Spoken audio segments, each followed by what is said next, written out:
Perception is reality, is one that extends beyond the confines of the military and into every facet of our lives. Simply put, this means that our impression of something defines how we see it, regardless of truth. In fact, this becomes our new truth, and whether it's right, wrong, or somewhere in the middle, we adamantly believe it to be so, in an outdated, hierarchical structure like that of the military. This results in one person's perception being everyone else's reality. This statement comes written in the wake of yet another knee-jerk reaction by Naval Special Warfare Group 1's Commodore Brown. By the way, that is the San Diego-based warfare group, who witnessed an individual from SEAL Team 3 with grooming standards outside of military regulation, or perhaps the Commodore's perception of them.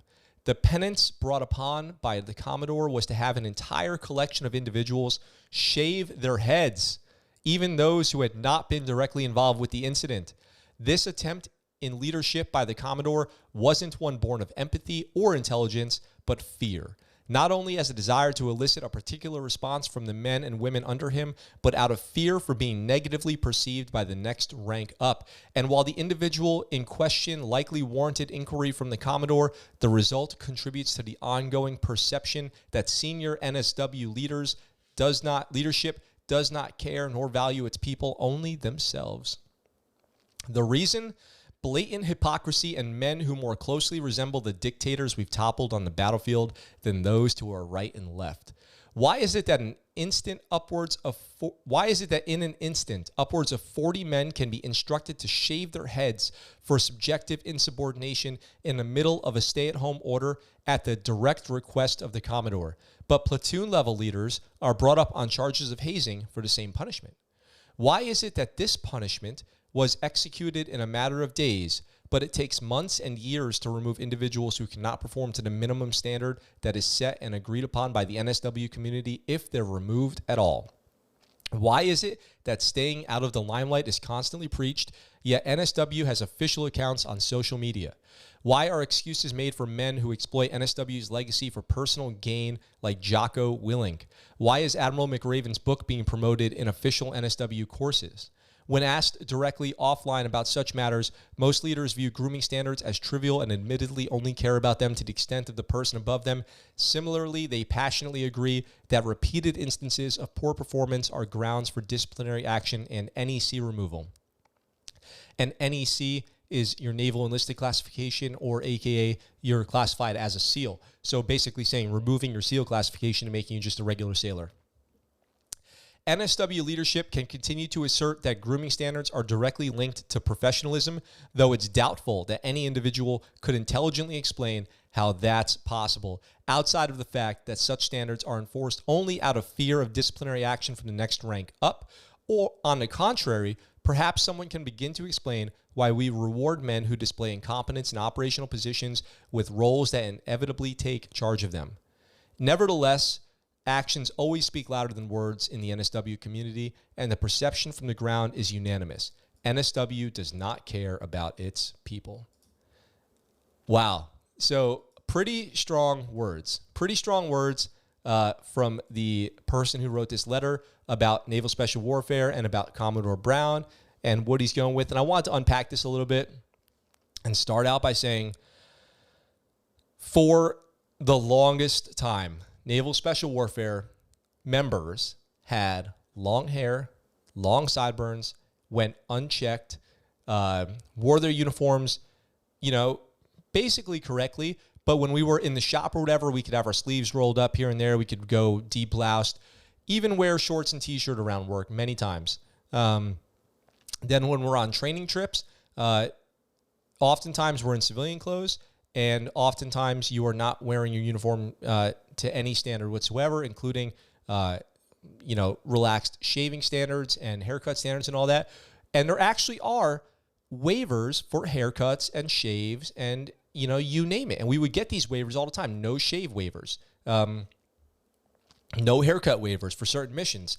This was commonplace, very common and very officially done, and nothing to make a big stink about. Now, what he's saying is, in San Diego, the Commodore spotted somebody from Team 3 and hemmed them up for their haircut, and then somehow managed to convince their leadership that everyone there needed to get their head shaved, which is kind of bonkers to me, to be honest. I'm pretty surprised that went down like that. Like, what does head shaved mean? I'd like to know the specifics of like a 0 on the buzzer and just shave their head like a boot camp style haircut. I don't know. I have questions about that.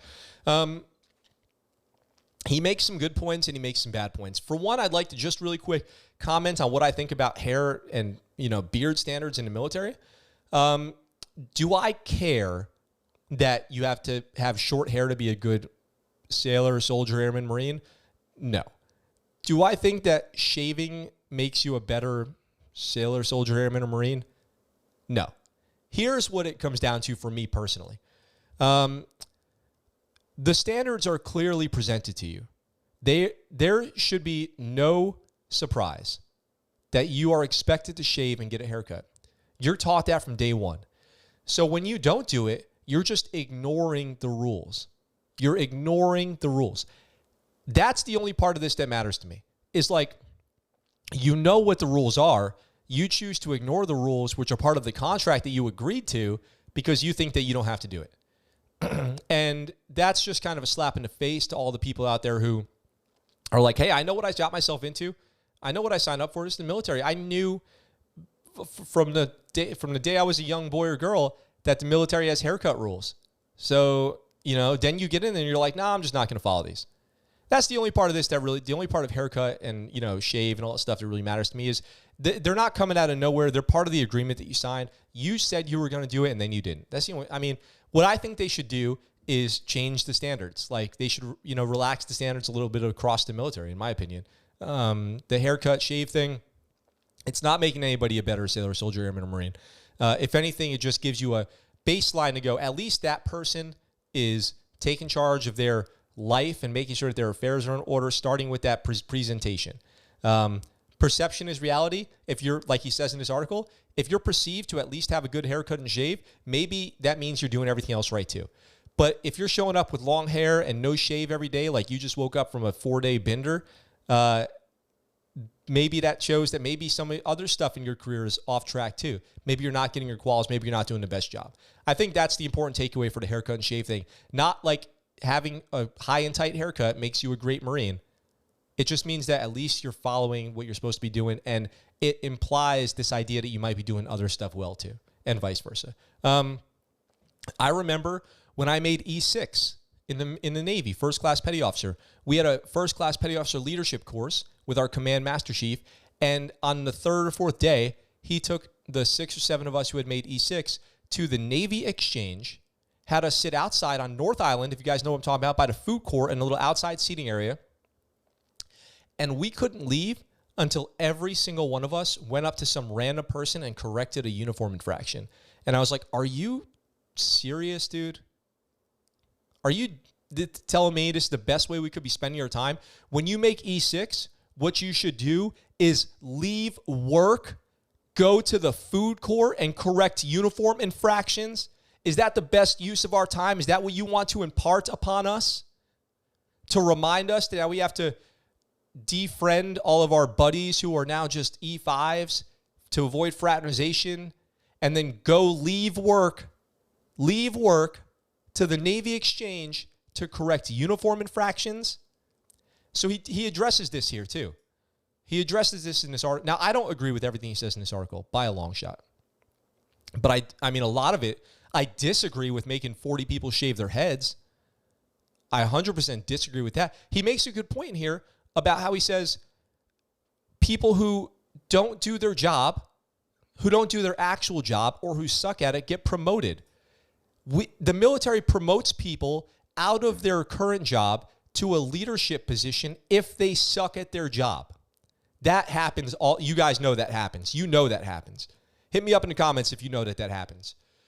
They take people who can't do their actual job and promote them or give them some kind of like, you're going to manage this program, this easy thing to do. And you're going to be in charge of all these people because you can't actually do your job. So we'll just put you in charge.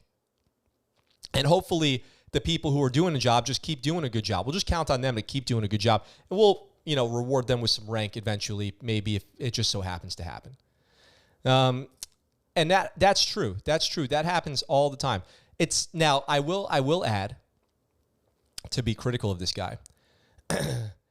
This stuff about calling out Jocko and Admiral McRaven, who I just praised last week, for doing a good job representing a community and sharing lessons learned. You know, those are the names that are currently out there. But military members, including special forces, who then retire, okay, these guys are both retired, going out and writing books and giving speeches. It dates back to the beginning of time. If you guys want a great read, check out Smedley Butler's War is a Racket. Okay, General Smedley Butler, World War I, talking about how war is just a money-making machine. The industrial military complex, okay? The military industrial complex. Give that a read. A scathing report on the military's use of war to make profits. And that's from a general in World War I. Dick Couch, The Only Easy Day Was Yesterday, I believe was his book, writing about the Navy SEALs in the 90s.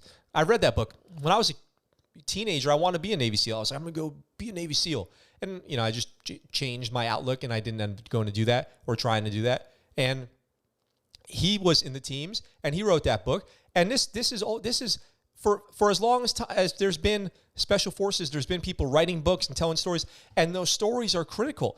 It's obvious when somebody's doing things with good intentions to help and when bad intentions to hurt or self-promote. Like, who's the guy who killed bin Laden? Rob Garnett? No, not Rob Garnett. I'm sorry. Rob Garnett's somebody else. I did not mean to use that name, but his name's Rob O'Neill. Rob O'Neill, who is widely known as being like the abrasive, rough personality Navy SEAL who's taking the credit for shooting bin Laden. And there's a lot of people within the community who are very annoyed by that. And he made that whole stink on the airlines about not wearing a mask. And that might be a better example of somebody who's kind of taken the name, taken the title of SEAL and using it as like a cash grab. And there's, I mean, not household names, but dozens and dozens of examples of SEALs who are out there just giving public speeches and being motivators and all this stuff. And they're using that SEAL title for that. That is happening. I think using Jocko and Admiral McRaven as examples are this person expressing their dissatisfaction with leadership. They seem to have a little chip on their shoulder that they're mad about their commanders. I would encourage them to go look around and say, well, he does acknowledge that maybe that person needed to be, corrected, but not the whole rest of the platoon. I would assume this is like it's not every SEAL at SEAL Team 3, but I'm sure maybe his platoon and sister platoon or something like that. But he says he compares his leaders closer to the dictators they've toppled on the battlefield, and that could not be further from the truth. Are you trying to tell me that you believe that Admiral McRaven and Jocko and the Commodore Brown are more like Saddam Hussein? That's like saying Donald Trump is Hitler, okay? It's just not true. It is hyperbole. It is extremely exaggerated to say that Admiral McRaven is like Saddam Hussein or Osama bin Laden or something like that. And Jocko and Commodore Brown are more like dictators. No. And now let me tell you where Rachel in the chat says, when it comes to promotion, is it one person who decides on who gets promoted, or is it a committee that approves the promotion? Sounds like there needs to be some auditing and approval process. Rachel, I'll address Navy promotion in general on another video, but it's supposed to be objectively based on your records and your how your service record looks, basically. And for enlisted, there's a big part of that involves a testing process. But is there subjective stuff to that? Absolutely. Justin says somebody needed to get that bullet point 40 head shaved. Yeah, could you imagine? It'd be like maintain this haircut standard for 40 sailors. Personally oversaw haircut standards for 40 sailors. In improving mission readiness by 100%. That would be the bullet point. So let me just now tell you guys where this whole letter falls apart, okay? Talking about Commodore Brown being like a dictator. Let me tell you where this falls apart, okay? A couple years ago, naval special warfare starts falling apart internally. Massive reports of drug abuse out of the East Coast, cocaine abuse, the SEAL who killed Logan Melgar that we talked about last week, Eddie Gallagher, high-profile trial, president gets involved, relieves the Commodore, relieves the Secretary of the Navy, NCIS is in trouble, and other stories too. There's a current one taking place. It hasn't really hit the news yet, but coming out of SEAL Team 7 from 2018. It's not private information. This is ongoing stuff, and I'll cover it once there's some solid information to cover. I sat in on a speech where the Commodore said the legacy of naval special warfare is getting destroyed by these things, compounding one after the next, and the public perception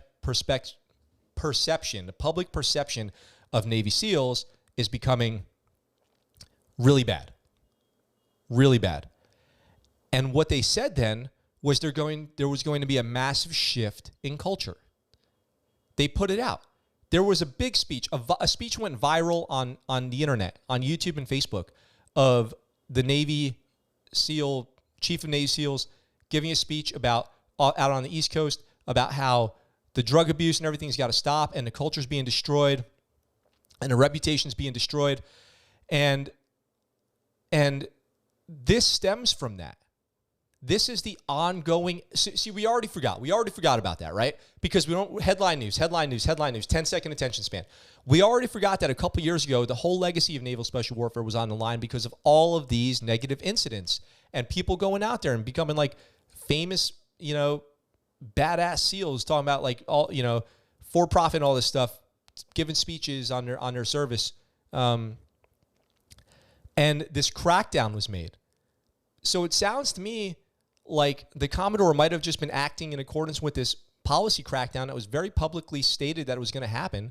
And maybe this wasn't some kind of I don't agree with making 40 people shave their heads. But the idea that there's not a problem with people not following regulations and being on point with that kind of stuff, that's not true. There's a problem with that. There's a problem, for sure. 100%. There's a problem. You don't got to be in the community to see it. It's the known reputation. A pair of gaiters, some long flowing hair, tattoos, partying. That's the Navy SEAL stereotype. Okay? I think people like Admiral McRaven and Jocko do a great job representing what the SEALs are. There's a lot of people out there doing a way worse job that could have been called out. I find it interesting that those are the two names he chose to use. So I wonder who wrote this letter, and I wonder where their motivation really comes from. What's up, guys? Thanks for watching that video. I hope you enjoyed it. If you did, go ahead and hit that subscribe button up in the corner here and check out this next video. If you want, in the description down below, there's links where you can get ScuttleButt Show merch and find out how you can support the channel. I really appreciate it, and I look forward to talking to you guys very soon.